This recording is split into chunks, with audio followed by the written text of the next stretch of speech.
بسم اللہ الرحمن الرحیم۔ السلام علیکم، آپ سب کو اسلامک انفارمیشن چینل میں ویلکم کرتے ہیں۔ آج کا ہمارا ٹاپک یہ ہے کہ تاریخ کی وہ 7 گناہگار ترین عورتیں کون سی ہیں جن پر اللہ تعالیٰ نے اور انسانوں نے لعنت بھیجی ہے۔ ان کے بارے میں اللہ تعالیٰ نے اپنی کتاب میں بھی ذکر کیا ہے۔ یہ عورتیں نہ صرف انسانوں کی گمراہی کا باعث بنی بلکہ بعض اللہ تعالیٰ کے انبیاء کرام کو قتل کرنے میں بھی پیش رہی ہیں۔ سب سے پہلے جس عورت کا ذکر کریں گے وہ حضرت لوط علیہ السلام کی بیوی اردن اور اسرائیلی سرحدوں پر جہاں آج ڈیڈ سی نمکین کی جھیل موجود ہے، نمک سے بھری اس جھیل میں آج زندگی کا کوئی نام و نشان نہیں ہے۔ آج سے ہزاروں سال پہلے یہ انتہائی زرخیز علاقہ تھا جہاں سدوم اور عموری نامہ شہر آباد تھا۔ یہی وہ قوم تھی جس پر اللہ تعالیٰ نے حضرت لوط علیہ السلام کو نبی بنا کر بھیجا تھا۔ اس قوم کا گناہ بہت ہی بڑا تھا، ایسا گناہ اس سے پہلی قوموں میں کسی نے نہ کیا تھا۔ اس قوم کے مرد مردوں کے ساتھ، عورتیں عورتوں کے ساتھ بدکاری کرتی تھی۔ حضرت لوط علیہ السلام کی بیوی جس کا نام وائلہ تھا، وہ بظاہر تو حضرت لوط علیہ السلام کی بیوی تھی لیکن وہ اندر سے کافر تھی۔ وہ اپنی قوم کا ساتھ دیتی تھی۔ اس بیوی کے لیے کیا بدنصیبی ہو سکتی ہے کہ یہ عورت ساری زندگی ایک نبی کے ساتھ رہتے ہوئے اللہ تعالیٰ کی نافرمان رہی۔ حضرت لوط علیہ السلام کی قوم نے آپ علیہ السلام کی باتوں کو ماننے سے انکار کر دیا تو اللہ تعالیٰ کے فرشتے نوجوانوں کی صورت میں اس بستی پر ظاہر ہوئے جو حضرت لوط علیہ السلام کے گھر میں قیام پذیر رہے۔ حضرت لوط علیہ السلام کی بیوی جو اپنی قوم سدوم کے ساتھ ملی ہوئی تھی، اس نے جا کر اپنی قوم کے لوگوں کو ان نوجوانوں کے بارے میں خبر دی۔ ان لوگوں نے حضرت لوط علیہ السلام کے گھر کو چاروں طرف سے گھیر لیا۔ اس پر فرشتوں نے حضرت لوط علیہ السلام کو اس قوم پر عذاب لانے کی خبر سے آگاہ کیا اور آپ علیہ السلام کو حکم دیا کہ آپ اپنے گھر والوں کو لے کر یہاں سے چلے جائیں۔ حضرت لوط علیہ السلام ابھی راستے میں ہی تھے کہ ان لوگوں پر اللہ تعالیٰ کی طرف سے پتھروں کی بارش ہو گئی۔ آپ علیہ السلام کی بیوی جو اپنی قوم کا ساتھ دیتی تھی وہ بھی اپنی قوم کے ساتھ تباہ اور برباد ہو گئی۔ سدوم کے پہاڑوں میں آج بھی وائلہ کی آبادی موجود ہے۔ حضرت لوط علیہ السلام کی بیوی کا تذکرہ قرآن پاک کے علاوہ بائبل میں بھی آیا ہے۔ دوسرے نمبر پر جس عورت کا ذکر ہے وہ حضرت نوح علیہ السلام کی بیوی ہے۔ قوم نوح شرک جیسے گناہ میں مبتلا ہو چکی تھی۔ اس قوم کے لوگوں نے اپنے سرداروں اور نیک لوگ کے بت بنائے، ان کی عبادت اور پوجا شروع کر دی۔ اللہ تعالیٰ نے حضرت نوح علیہ السلام اس قوم پر مبعوث فرمائے۔ یہ قوم اتنی ظالم اور نافرمان تھی۔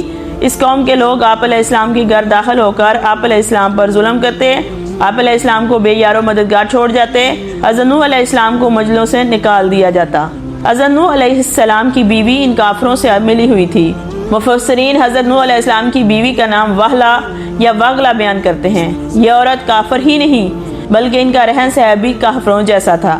حضرت نوح علیہ السلام کی بیوی کافروں میں شریک ہو کر آپ علیہ السلام کو دیوانہ اور مجنون قرار دیتی۔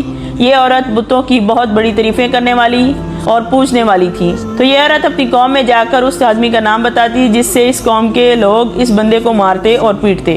اس طرح وہ بندہ بھی ڈر اور خوف کے مارے پھر سے بتوں کی پوجا کرنے لگتا جو کہ حضرت نوح علیہ السلام کی تبلیغ پر عمل کرنے کے لیے راضی ہوتا تھا۔ اس عورت نے حضرت نوح علیہ السلام کے ایک بیٹے یام کو بھی کفر میں مبتلا کر دیا۔ وہ بیٹا اپنی ماں کی طرح کافروں سے مل کر آپ علیہ السلام کی مخالفت کرتا تھا۔ اللہ تعالیٰ نے اس عورت کی بدبختی قرآن میں بیان کی ہے۔ اس کی تفسیر اور احوال بائبل میں بھی موجود ہیں۔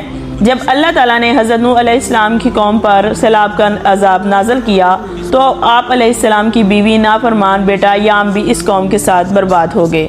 تیسری عورت دلائلہ ہے جس کا نام کئی صدیوں سے بے وفائی اور دغا بازی میں بہت مشہور ہے۔ دلائلہ کا ذکر قرآن پاک اور بائبل میں ملتا ہے۔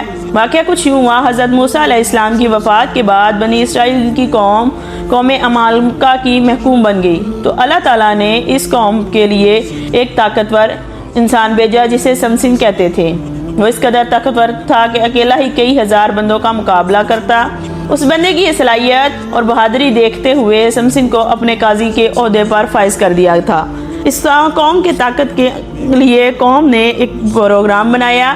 اس نے قوم عمالقہ کی ایک لڑکی کو سمسن کے پاس بھیجا جس کا نام دلائلہ تھا۔ اس نے اپنی خوبصورت اور چکنی باتوں سے سمسن کو بہلا لیا اور اس کی طاقت کا راز جان لیا۔ اس نے یہ جان لیا کہ یہ طاقت کا راز اس کے بالوں میں ہے۔ اس لڑکی کو تمام راز معلوم ہو گئے تھے۔ اس نے ایک دن سمسن کے لمبے بال کاٹ دیے جس سے اس کی طاقت جاتی رہی۔ اس رات قوم عمالقہ نے سمسن پر حملہ کیا اس کو گرفتار کر لیا۔ جب ایک دن قوم عمالقہ سمسن کو گرفتار کر کے جشن منا رہی تھی تو سمسن کی دعا کو قبول کرتے ہوئے اللہ تعالیٰ نے اس کی تمام طاقت واپس لوٹا دی۔ جس ستون کے ساتھ سمسن کو باندھا گیا تھا، سمسن نے اس ستون کو اپنی طاقت سے کھینچا تو سارے کا سارا محل زمین پر گر پڑا، جس کے نتیجے میں دلائلہ اور قوم عمالقہ کے بے شمار لوگ موت کے گھاٹ اتار دیے گئے۔ جیزبل لبنان کے بادشاہ کی بت پرست بیٹی تھی، جو چوتھی گناہگار ترین عورت خیال کی جاتی ہے۔ یہ قوم بنی اسرائیل کے بادشاہ عقیب سے اس کی شادی ہوئی۔ جیزبل نے نہ صرف عقیب کو بتوں کی پوجا پر لگا دیا، بلکہ اس نے بے شمار بت بنا دیے تاکہ لوگ بھی بتوں کی پوجا کریں۔ ایک دن قوم کے نیک بندے یرمیہ علیہ السلام نے جیزبل اور اس کے شوہر کو کہا، تم سب لوگ بتوں کی پوجا کرنے کی بجائے ایک خدا کی عبادت کرو، اس میں تمہارا لیے بہت بھلائی ہے۔ اس ظالم نے نیزے کا اتنا شدید وار کیا جس کی وجہ سے وہ بوڑھا آدمی شہید ہو گیا۔ حضرت یرمیہ علیہ السلام نے اس عورت کو بددعا دی کہ بہت جلد ہی تیرے حسین و جمیل بدن کو کتے نوچ نوچ کر کھائیں گے۔ اس کے بعد اللہ تعالیٰ نے اس قوم پر حضرت الیاس علیہ السلام کو بھیجا تاکہ یہ ملکہ ایمان لانے کی بجائے آپ علیہ السلام کو مارنے کے لیے تیار ہو گئی۔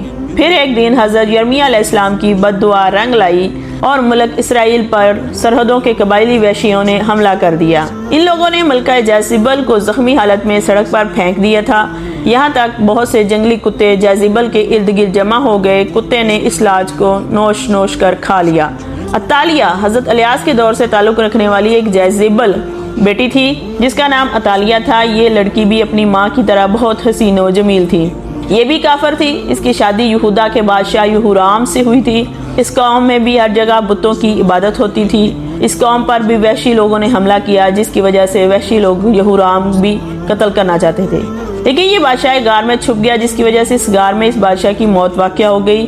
جب وحشی ملکہ عطالیہ اور اس کی بیٹی اغزالیہ اپنے ساتھ ہی لے گئے تھے، ان ماں بیٹی کو بہت ہی زیادہ ذلیل کرنے کے بعد ماں اور بیٹی کو آزاد کر دیا گیا۔ اس کے بعد عطالیہ نے بتوں کی عبادت سے توبہ کر کے حضرت موسیٰ علیہ السلام کے مذہب پر آ گئی، لیکن اس تبدیلی کو سال بھی نہ گزرا تھا کہ عطالیہ پھر کفرانہ کاموں میں لوٹ گئی۔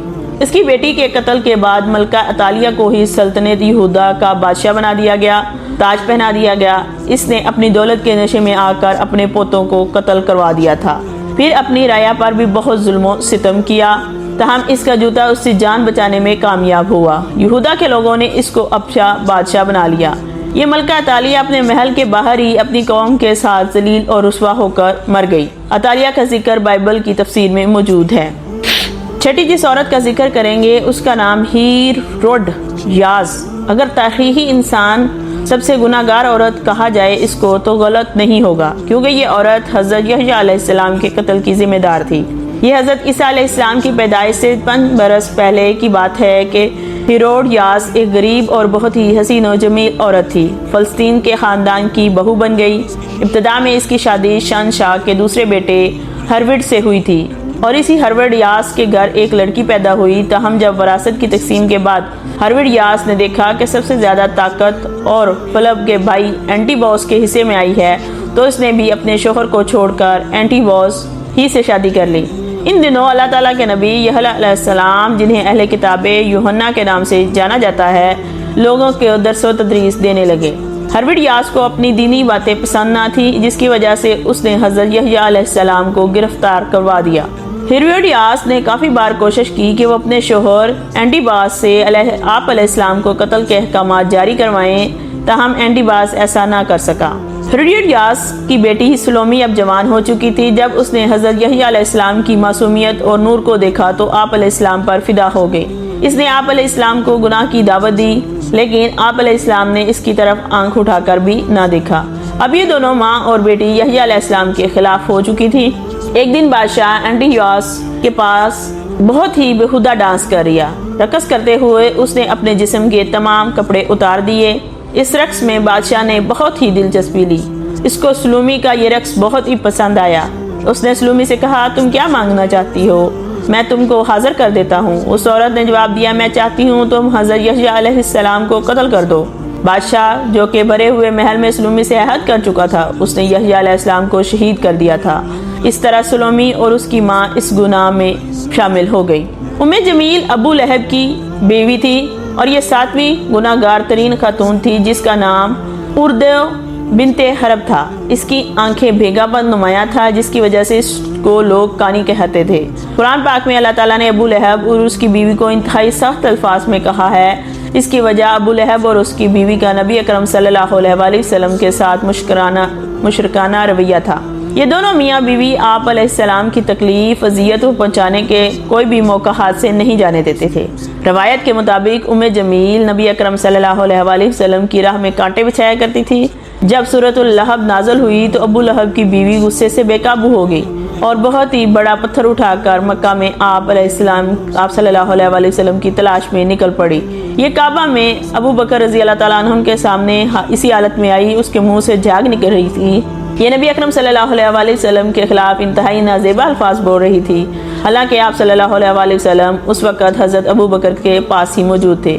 اللہ تعالیٰ کے رحمت و کرم سے جمیل آپ صلی اللہ علیہ وآلہ وسلم کو نہ دیکھ سکی، وہاں سے گھر کی طرف روانہ ہو گئی۔ بے شک جمیل تاریخ کی بدترین عورتوں میں شامل ہوئی، کیونکہ اس نے نبی آخر الزماں سرکار کائنات کی تخلیق کائنات کو بے شمار تکلیفیں پہنچائی تھی۔ امید کرتے ہیں انفارمیشن پسند ہوگی۔ چینل کو سبسکرائب کرنا اور ویڈیو کو لائک کرنا مت بھولیں۔ Thank you very much.